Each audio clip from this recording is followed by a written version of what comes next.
ராசி விருச்சிக லக்னக்காரங்க. உங்களுக்கும் டைம் நல்லாயிருக்கு. அதை 12ல் குரு பார்க்குறாரு, 2ல் குரு பார்க்குறாரு. காசு பாட்டுன்னு ஒரு சைடு வரும், நிறைய நல்ல விஷயங்கள் நடக்கும், எக்கச்சக்க நல்ல விஷயம் நடக்கும். அதுக்கு அது செலவாயிட்டே இருக்கும். சூப்பர் தான். நம்ம ஒரு விருச்சிகக்காரங்க தான் இப்போ பார்த்தேன், இந்த அவங்களுக்கு ரீசெண்டாக குழந்தை பிறந்தது. அது அப்படியே வீடு வாங்கினாங்க. வீடு வாங்கிட்டு இப்போ குழந்தைய வந்து அழகாக புது வீட்டுக்கு கூப்பிட்டு போனாங்க. ப்ரமோஷன் வந்தது. அதே இந்த கேப்லேயே ப்ரமோஷன் வந்தது. ஸோ இந்த மாதிரி விருச்சிகத்துக்கு வந்து வரிசையாக சுப நிகழ்ச்சிகள் வந்துகிட்டே இருக்கும். ஆனால் அவர் சொன்னது அதான், சார் செலவு சமாளிக்க முடியல சார், பாப்பா கொஞ்சம் செலவாயிட்டு இருக்கு, வீடு இஎம்ஐ சார்னார். தெரிஞ்சு தானே நம்ம எல்லாம் செஞ்சோம். அப்போ நம்மளுக்கு சமாளிக்கணும். என்னென்னா எல்லாமே நல்ல விஷயந்தான், கெட்ட விஷயம் வந்து பயப்படணும். எல்லாம் நல்ல விஷயந்தான், காசும் வருது, சமாளிச்சுக்கலாம். சரிங்களா? அதனால் நல்ல விஷயம் நிறைய வருது, அதனால் அதுக்கும் தயாராக இருங்க. சரிங்களா? செலவே ஆகாமல் நல்ல விஷயம் நடக்கணும்னா கஷ்டம். ஓகே, அதனால் விஷயங்கள் நிறைய நல்ல விஷயங்கள் வரப்போகுது. முக்கியமாக இன்வெஸ்ட்மெண்ட், நீங்கள் எதனா வீடுலாம் வாங்குறது இருந்தால் தாராளமாக வாங்கலாம். சரிங்களா? ஆனால் அந்த டாக்குமெண்ட்ஸ் கொஞ்சம் பார்த்துக்கோங்க, லோன் விஷயங்கள் கொஞ்சம் பார்த்துக்கோங்க, வாஸ்து கரெக்டாக செக் பண்ணி பாருங்கள். ஏன்னா வாஸ்து ரொம்ப முக்கியங்க. நிறைய இடத்துல வந்து வாஸ்து பார்த்து கட்டின வீடுன்னு சொல்கிறாங்க. விற்கிறவங்க 1000 சொல்லலாம். அவங்க சைடு ஒரு வாஸ்து இருக்கிறத விட உங்கள் சைடு ஒரு வாஸ்து கூட்டு போங்க. இன்னொன்று, அஸ்ட்ராலஜி தெரிஞ்ச வாஸ்து வந்தால் ஒன்றும் சூப்பர். சரிங்களா? நிறைய பேர் வாஸ்து மட்டும் கற்றுப்பாங்க, இல்லை சில பேர் அஸ்ட்ராலஜி மட்டும் கற்றுப்பாங்க.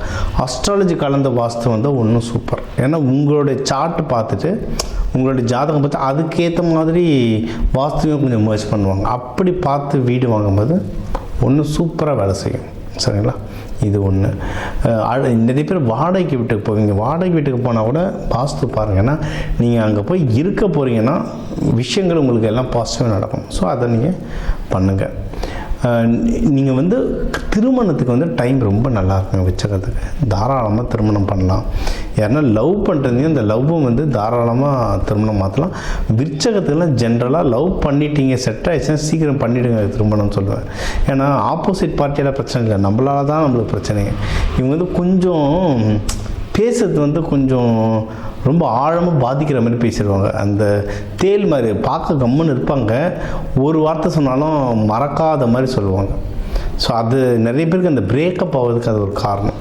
யாராவது விருச்சிக ராசி 1 வருஷம் 2 வருஷத்துக்கு மேலே ஒருத்தரை லவ் பண்ணுறீங்கன்னா கண்ணை மட்டும் கல்யாணம் பண்ணுறாங்க. ஏன்னா அதை விட ஒரு பொறுமைசாலியான மனுஷன் எங்கே தேடினாலும் கிடைக்காது. இதான் ஜென்ஸு லேடிஸ் 2 பேருக்குமே தான் இது பண்ணிவிடுங்க. அண்டு இப்போ வந்து நீங்கள் யாராவது பிஸ்னஸ் பண்ணுறீங்கனாலும் அந்த பிஸ்னஸில் ஏதாவது சின்ன சின்ன சலசலப்புகள் இருக்குது, நஷ்டம் வர மாதிரி இருக்குன்னு அதை எடுத்து இன்வெஸ்ட்மெண்ட்டில் போட்டுருங்க. இன்வெஸ்ட்மெண்ட்டுக்கு டைம் சூப்பராக இருக்குது. இப்போ வந்து பர்சனல் இம்ப்ரூவ்மெண்ட்டுக்கு டைம் ரொம்ப நல்லாயிருக்கு.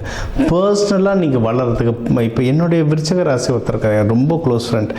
இப்போ அவரெல்லாம் பிஸ்னஸில் ஃபுல்லாக இன்வெஸ்ட் பண்ணுறாரு. நான் தான் சொன்னேன், இப்போ உனக்கு வந்து ப்ரொஃபஷ்னலை விட பர்சனல் நல்லா டைம் நல்லா இருக்குடா, இதில் இன்வெஸ்ட்மெண்ட் பண்ணிட்டுருங்க. அப்படி தான் போட்டுட்ருக்காரு. சூப்பராக. இவங்கெல்லாம் ஃபாரின், இந்தியாவோ ஃபாரின், அவங்க எங்கே இருந்தாலும் அந்த கிரகங்கள் அதோட வேலையை வந்து பக்காவாக செய்வாங்க. ரொம்ப சூப்பராக இருக்கும். அண்டு நீங்கள் எதில் ரொம்ப கவனமாக இருக்கணும்னா ஹெல்த் விஷயத்தில் ரொம்ப கவனமாக இருங்க. முக்கியமாக மனம் குழப்பம் அடையாமல் பார்த்துக்கணும். அப்படின்னா என்ன செய்யணும்? முடிஞ்ச அளவுக்கு தியானம் பண்ணலாம், நல்ல வாக்கிங் போங்க. அதுவும் இது வந்து சூட்டை குறைச்சிட்டு நீங்கள் காமானாலே எடுக்கிற டிசிஷன்ஸை வந்து நீங்கள் தெளிவாக எடுக்கலாம். அப்போ வந்து நீங்கள் புல்வெளி மேலே நடக்கிறது ரொம்ப நல்லது. தினமும் ஒரு 1/4 மணி நேரம் 20 நிமிஷமாவது புல்வெளி மேலே நடக்கிற மாதிரி பாருங்கள். தியானங்கள், யோகா எக்ஸசைஸ் பண்ணுங்கள். நீங்கள் கோவில்கள்லாம் போனீங்கன்னா தீபம் ஏற்றுறது ரொம்ப நல்லதுங்க. தீபம் ஏற்றத்து நிறைய நல்ல விஷயங்கள் தரும்.